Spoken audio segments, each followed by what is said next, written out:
You're traveling through the unknown, a journey beyond the corners of reality, where the shadows whisper and the chill runs deep. Welcome to the dimension where your deepest fears are given form. This is the Midnight Mystery. A night no longer passes where I do not think of death. Sitting in the uncomfortable padded chair by the window, or propped up in bed and staring vacantly at late night infomercials, my mind wanders to topic like a moth to flame. I'm not a morbid person by nature, but surrounded with death and illness, I can't help thinking dark thoughts. I will be 98 in June, and I've spent the last 7 years in a state-run nursing home where death and dementia are an ever-present fact of life. Every couple of days, it seems, someone I play cards or checkers with falls by the way. At night, ghostly moans and mad screaming drift through the long, echoey halls, and if you aren't careful, it will get to you. Nursing homes are where people come to die, and a lot of the patients here don't waste any time doing it. I made my peace with death a long time ago and don't mind dying, but I refuse to turn into a drooling, shitting vegetable, like the ones you hear yelling in the night about ghosts, children running around their rooms, and Nazis peering through their windows. I keep my mind sharp by reading and typing on my old typewriter. It rests on a table beneath the window, where I can pause to look out at the parking lot and the grounds beyond. I write mainly letters, journal entries, and the occasional Western. The Westerns aren't very good, but they give me something to do. Having accepted the inevitable, I do not dwell on my morality, but lately I've been thinking a lot about it. Not because I fear it, but because of the dreams. In nightmares, I see the faces of the dead, pale, dirty, and spattered with blood. I see their black glinting eyes and feel their cold hands closing around my throat. I wake in a state of panic, and my heart thunders so hard that I'm sure it will give out on me. One of these days, I expect it to. It may even happen tonight, or the next night. Before it does, I want to tell this story, for it's this event from my life that haunts my sleep. I have never told it to anyone else, and all of the other men who were there are dead now, and I alone bear its burden. I don't know if I am a good enough writer to convey the terror of what I saw, but I guess that doesn't matter. I just want it off my chest. It was early 1943. After the Japanese bombed our fleet at Pearl Harbor, thousands of young men across the U.S. heeded Uncle Sam's call and joined the service. I was one of them. I was 18 at the end of 41 and enlisted in the Marine Corps. I was sent to Parris Island in 42 and learned how to shoot, kill, starve, and keep going, even when I felt like my body was going to fall apart like an old jalopy. In boot camp, they called me Bugs, after Bugs Bunny because of my teeth. Our drill sergeant had a nickname for everyone, and mine was one of the milder ones. When I was trained up, I shipped out to the Pacific in the summer of 42. The Japanese S at the time had overspread much of the region with little resistance and set up shop on many of the little islands in that big ocean. Now, when I say Japanese, I'm not picking on them, it's just shorthand. Before I met my first Japanese, I feared them, but after, I respected them. They were the toughest sons of bitches you ever wanted to meet. They were brave, loyal, and committed to their cause. You never, ever saw a Japanese desert or cower in the face of battle. Of course, we didn't know that as we plowed through the Pacific on our way to fight them. We were young and full of piss and vinegar. We thought we mopped them up in a week. They were weak, we thought. Tiny, real jerks. We quickly learned we were wrong. 2 weeks after departing Los Angeles, the last great outpost before the vast ocean, we landed on an island called Mukiko. It was a rocky hump of jungle where the Japanese S had set up an airbase and a radar station that tracked incoming planes. I first spotted it from a distance, and backlit against the piercing blue ocean and dusty sky, it looked like a nice place to vacation. Till we started bombing it. For almost 12 hours, a dozen ships hammered the island, the big guns booming and spitting, firing hard enough to knock you off your feet. Our planes hit it from the air, and early in the afternoon, some 1,400 men climbed over the side, down big rope nets, and piled into landing crafts.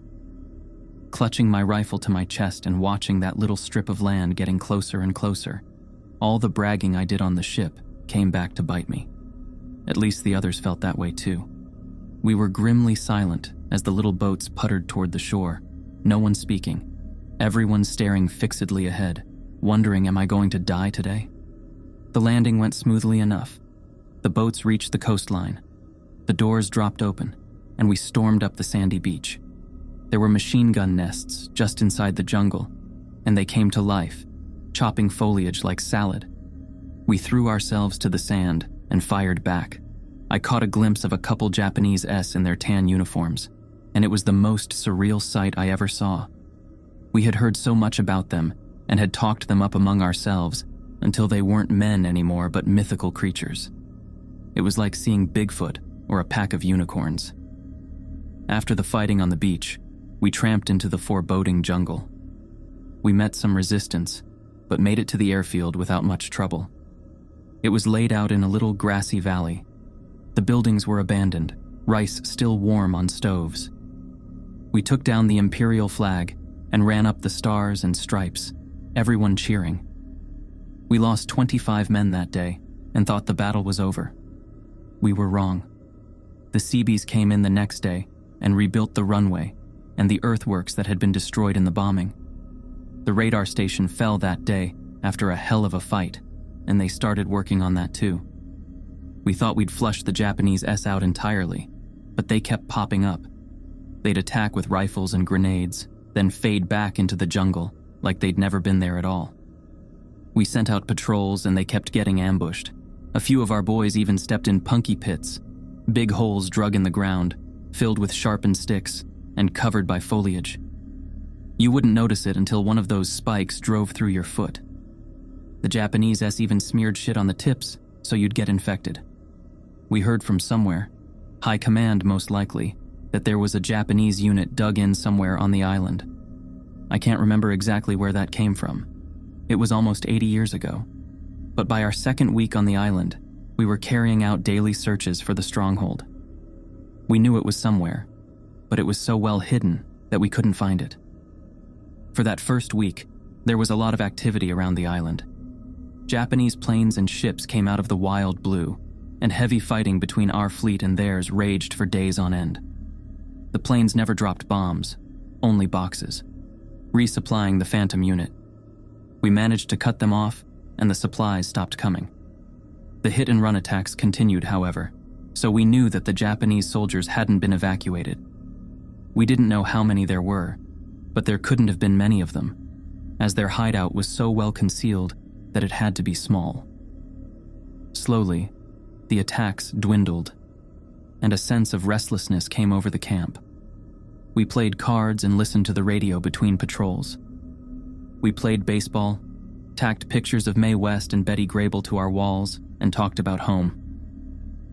I got to know some of the men pretty well during this time. There was Stevens from Louisiana, a tall, muscular roughneck with leading man good looks. Curly, a short and bespectacled guy from Brooklyn who sounded just like Curly from the Three Stooges shorts. I think his real name was Sam. And Washington, one of only 2 black men on the island. Stevens was a card shark and was always scratching up games on crates that served as tables, shirtless and chewing a Lucky Strike. He'd take us for all our rations and care packages if we let him. Of all the men in our unit, he was the loudest in his dislike of Washington. He'd let the black man play cards, but he'd pick on him the whole time. "That's your hand, neighbor?" He'd ask patronizingly during games. He didn't say neighbor, though. He said another word that started with N, a word I never much cared to hear and won't repeat. "Well, take a look at this hand."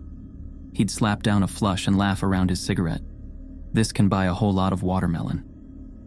Washington took it in stride for the most part. He told me once that if he reacted, Stevens would never let him alone, and I believed it. I've known many men like Stevens. Once they know they're getting to you, they push harder. The days turned into weeks, and the weeks into a month. Every day we searched for the hideout and patrolled the parameters of our holdings. I remember it being well known that the men we were looking for had to be running out of supplies. but I don't remember getting a signed letter from the Navy telling us this, so I can't recall where it came from. Our mission became to wait them out. One day in early September, Stevens, Curly, Washington, and I were on patrol well to the west of the airbase. Being the tropics, it was hot and humid, and within 5 minutes our shirts were soaked in sweat. Bugs buzzed around our heads and bright shafts of sunlight filtered through the treetops, dappling the jungle floor with golden coins of brilliance. Stevens was picking on Washington again, and Washington was getting tired of it. "You think the Japanese like dark meat?" Stevens asked. "If they're so hungry, why don't we go feed them?" Washington turned around and faced him. "Man, will you stop?" he asked tightly. "I'm getting real tired of you." Stevens plucked his cigarette from his mouth with a flourish. "I was tired of you the first time I saw you." Curly and I had stopped. I started to call out for them to knock it off when something crashed into me from the side, almost knocking me down. I spun and brought my rifle up. A Japanese soldier, his tan uniform dirty, wrinkled, and hanging from his thin frame, thrashed in the leaves, trying to get up. "Holy shit," Curly said. "It's a Japanese." Forgetting their feud, Stevens and Washington hurried over and put their guns on him. The Japanese struggled to his knees, grabbed my pant leg, and looked up at me. In all my time before and since, I had never seen such fear in a man's face. His dark eyes were big and watery, and his mouth was twisted. In a silent scream, tears oozed down his hollow cheeks and he shook like a frightened dog. He was barely aware of our guns as he pointed back the way he had come and spilled out a stream of gibberish. I didn't know what he was saying, but he sounded terrified. "What's wrong with him?" Curly asked. "I don't know," I said. "It's a trap," Stevens said. He slung his rifle over his shoulder, pulled his .45 from its holster, and aimed it at the Japanese's head. The Japanese paled and began to sob. I knocked Stevens' arm aside. "We're taking him prisoner," I said. Stevens argued as I tied the Japanese's hands behind his back, but I ignored him. The sun was starting to set by now and shadows filled the jungle. The Japanese moaned in fear, and a chill went down my spine. I looked around, spooked by his terror, but saw nothing. We started back up the trail, and a few minutes went by before the snapping of twigs off to our left stopped us. Twilight had come rapidly, and it was hard to see through the trees. "What was that?" Washington asked in a whisper. "I don't know," I whispered back. I had been holding the back of the Japanese's shirt with my hand. I let go and brought my rifle up. The Japanese let out a miserable moan and stomped his feet like a child. He said something to me that I didn't understand, but his mix of fear and frustration formed a universal language all its own. More twigs snapped and I looked around. In my memory, it happened like this. An errant shaft of moonlight suffused the forest, and as I turned, I caught sight of a terrible face watching me from the bush. Its skin was white and streaked with dirt, its mouth open wide in animal anticipation. Blood ringed its tattered lips and saliva coated its crooked and broken teeth. Though it has to be a trick of memory, I swear its eyes were shining yellow like a big cat's, and that the smell of death and decay rose from it in sickly sweet waves. I gasped, and suddenly they were on top of us, a half-dozen ghouls in shredded uniforms, their skeletal hands clutching, their bony ribs leading the way. We all screamed and the Japanese bolted up the path, his head bent to cut down on wind resistance. One of the things grabbed the front of my shirt and dragged me forward, its mouth opening as if to suck me in. Panicking, I smashed the butt of my rifle into its sunken stomach. Another grabbed me from behind and bit down on my shoulder. Pain shot into the center of my head, and blood spurted from the wound. Washington fell back against a 3 ghouls shambling toward him. He brought his rifle up and fired, hitting one in the chest and knocking it down. Stevens gaped in horror, then whipped out his .45 as 2 more things advanced on him. He shot one and it dropped. The other lunged at him and sank its teeth into his arm. Stevens screamed, then rammed his knee into its chest, unlatching its jaw. I slammed my elbow back into the ghoul's stomach, and it released me. I shoved him away and threw myself frantically down the path, the others following me. "What the fuck?" Stevens screamed. "That fucker tried to bite me," Washington kept saying over and over again, his tone shocked and offended. Curly blubbered like a baby. We didn't look back, but we knew they were coming after us. We could hear their excited hissing and deathly moans, so much like the moans here at the nursing home. We came across the Japanese a little while later. He lay on the path, dead. 3 of those things kneeling over him, their hands shoved into his gaping stomach cavity. "What the fuck?" Washington asked, disgusted. The things looked up at us and seemed to delight in our presence. Stevens shot all 3 of them and we continued running. When we reached the airfield, a group of men ran down to meet us, drawn by the screaming and gunfire. We told our commander, Commander Casey, what had happened, and he didn't believe us. "Monsters?" he asked, as though he hadn't heard right. "Are you boys going soft in the head?" "No, sir," Stevens said. He held out his arm. "Look." Commander Casey examined the wound. Just then, an animated chatter went through the crowd. In the moonlight, the things that had chased us stalked from the forest, some of them carrying swords. They were little more than shadows, and the noises they made came straight from the pit of hell. We saved 5 of them, then 10, then more. All staggering out of the jungle and spreading out like cockroaches. The tower shone a searchlight on them, and they came alive, running at us full speed with their swords. In the light, they were white and red with death and blood, and their bodies were little more than bones held together by sallow skin. The machine guns opened up with a roar, and bullets cut down many in the first rank. Men grabbed their rifles and took up position on the edge of the camp, kneeling and firing as the living dead advanced. More came, throwing themselves mindless at us, with no regard for their own safety. The boys with their rifles broke and ran, scared, and I saw one of the things jam its sword through the belly of an American and rip out his throat with his teeth. By now, every man had come down to join the fight. One of the things came at me, and I took its head off with a burst of fire. One tackled Washington and scrambled on top of him.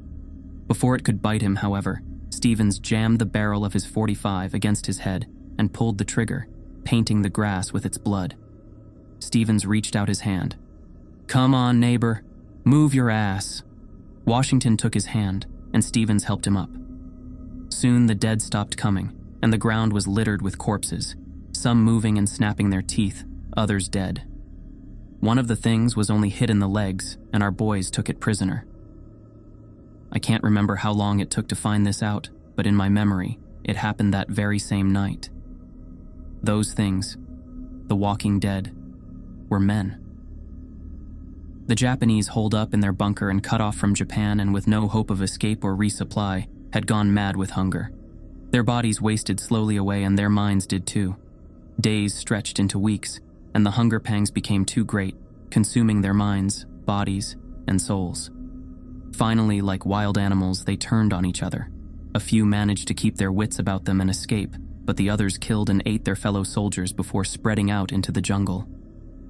I've thought often of those men over the years, the terror and hopelessness, the deep, aching pain of starvation, of their skin shrinking around their bones, of them slowly going mad in a dark subterranean pit, thousands of miles from their homes and their families. Starving the enemy out that way wasn't a war crime, but it feels like one. And when I think of dying, I think of that face I glimpsed in the jungle, the one with yellow eyes and ragged lips. I think of it a lot. That's a wrap for today on the Midnight Mystery. Hope you guys had as much fun as we did. If you liked what you saw, hit that subscribe button and give us a thumbs up. Oh, and don't be shy. Drop a comment below with your thoughts or any cool mystery ideas you want us to check out.